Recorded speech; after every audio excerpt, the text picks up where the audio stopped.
Hello, my friend. This is Clyde. The path to victory, the first mile.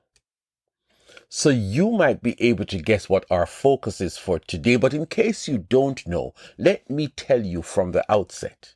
You can decide whether this is something you want to hear, but I hope you listen, if even to see if you might hear one thing that is useful. What is victory? We're talking about the battle against the devil. You know that as a Christian you're a winner? Well, it is one thing to know it, but it is even more critical to actively go after it. I found out a while ago that it is not automatic. We don't get a chance to sit around and eat cookies and be victorious. We have to engage in this combat, my friend. That is the first rule of war. Engage the enemy. I just made that up. But seriously, this enemy we have called Satan, he is relentless, he is intentional, he is determined, and he spares no one. Yes, I said no one. As nice as you are, and as smart as you are, I'm sorry to disappoint you, but you are on his hit list. Let me refresh your memory. Be alert and of sober mind. Your enemy, the devil, prowls around like a roaring lion looking for someone to devour. 1 Peter 5 and verse 8. That is just the cold, plain fact. This enemy, he casts his net far and wide, and as long as you're a child of God, you are target number one, and he will catch you. I know it is disgusting, and you know what is really disgusting? When you're minding your own business, living life as a Christian, and out of nowhere, a tempting thought wrapped up in sophisticated disguise pops into your head. You don't think I know? Think again. How do you think he gets around to devouring us?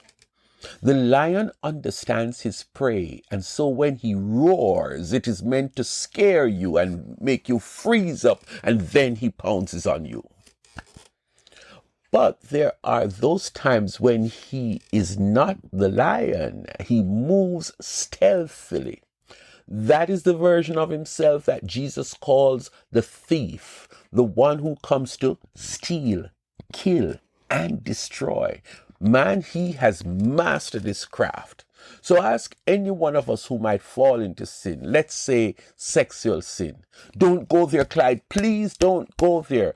Yes, I am going to go there because that is a common one. That is one that hits many of us, but we pretend and fool ourselves or fool other people that, no, I'm way above that. Anyway, I'm not going to waste time defending this example. Satan does not typically come at you and tell you it is time to lust. You think he's stupid like that? Rather, he might present you with something attractive to the eye, and you look, and you take a longer look, and before you know it, all parts of you are engrossed in lust, and after a while, you wonder to yourself, what just happened? Seriously, for real, he is the master of tricks, disguise, subtlety, and deception. Or let me choose a less embarrassing one like gossip. Which Christian you know gets up one morning and while they're having their first cup of coffee, they say, "Today I am going to gossip. Gossip is the first order of social media, and I'm going to engage in that pleasure." No one does that. But the next second your phone rings and it's a call from your close girlfriend, and she wastes no time in telling you something juicy about a friend at church, the friend that you really don't get along with. And for the next half an hour, you and your friend, you trade stories, aka gossip, and you feel good because a good gossip spreads stories, and stories means power, and it tears down the character of the person. Nobody wants to hear that, but it's true.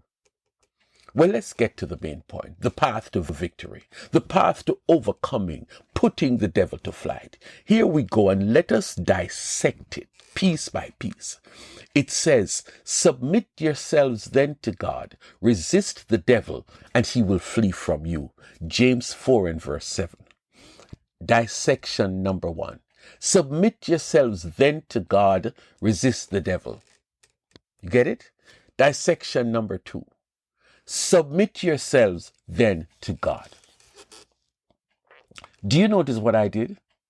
There are 3 clauses in that statement, and each time I drop off the last one until we get to the first one. The path to victory, my friend, begins with submitting yourself to God. I don't want to preach today, but let me say this. You want to win the battle? The first thing you must do is submit yourself to God. Submitting yourself to God is an active effort. It is not good enough that you go to church weekly, but in your personal life, are you submitting to God? To submit to God is to acknowledge that God is the only one who can empower me, equip me to win the battle. He is a source of power. One of the things he wants us to do is found in Psalm 119 verse 11. I have hidden your word in my heart that I might not sin against you. I couldn't have said it better. And we do that by fully immersing ourselves in the Bible. Read it daily. Study what it says. Deposit it in your heart. My friend, it works. Ask Jesus about his temptation in Luke 4. Well, you don't need to ask him literally, but read it for yourself. Another form of submitting to God is simple, but it requires you to depend on God, and trust me, there is no shame in that. In fact, it is super wise to depend on God since he knows everything.